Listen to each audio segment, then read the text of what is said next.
السلام علیکم dear students, Urdu grammar میں آج کا جو ہمارا ٹاپک ہے وہ ہے فعل، فاعل اور مفعول کے حوالے سے۔ سب سے پہلے فعل کیا ہے؟ وہ کلمہ جس میں کسی کام کا کرنا یا ہونا پایا جائے فعل کہلاتا ہے۔ فعل کی جمع افعال ہے۔ فعل ہمیشہ مصدر سے بنتا ہے اور اس میں کوئی نہ کوئی زمانہ پایا جاتا ہے، جیسے آصف نے خط لکھا۔ نمبر 2 مثال ہے آصف خط لکھتا ہے۔ تیسرا مثال ہے آصف خط لکھے گا۔ ان مثالوں میں لکھا، لکھتا ہے اور لکھے گا افعال ہے جو لکھنا مصدر سے بنے ہیں اور ان میں بالترتیب زمانہ ماضی، حال اور مستقبل پایا جاتا ہے۔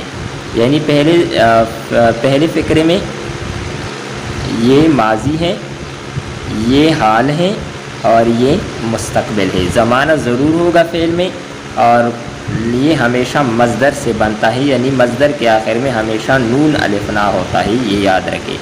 تو لکھنا سے یہ سب بن گئے ہیں۔ فاعل کیا ہے؟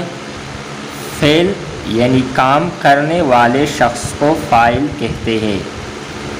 اوپر کی مثالوں میں آصف فاعل ہے کیونکہ اس نے لکھنے کا فعل کام سر انجام دیا ہے، یعنی جو کام کرنے والا ہے وہ فاعل ہوتا ہے ہمیشہ۔ مفعول کیا ہے؟ جس شخص یا چیز پر کوئی فعل یا کام واقع ہوا ہو اسے مفعول کہتے ہیں۔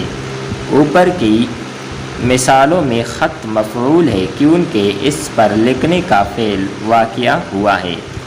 ڈیئر اسٹوڈنٹس، اس کی ایک اور مثال میں خود لکھتا ہوں، یہ دیکھیں آپ۔ اسلم نے خط لکھا، یہ ایک مثال ہے ہمارے ساتھ۔ تو اسلم کیا ہے؟ یہ فاعل ہے۔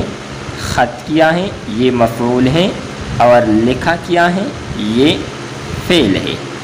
تو تینوں اس میں آ گئے۔ کام کرنے والا اسلم ہے، کس چیز پر کام ہوا ہے؟ خط پر ہوا ہے، اور کیا کام کر رہا ہے؟ لکھ رہا ہے۔ ڈیئر اسٹوڈنٹس، امید کرتے ہیں کہ آپ کو یہ ویڈیو پسند آئی ہوگی جو آج تھی فاعل، فعل اور مفعول کے حوالے سے۔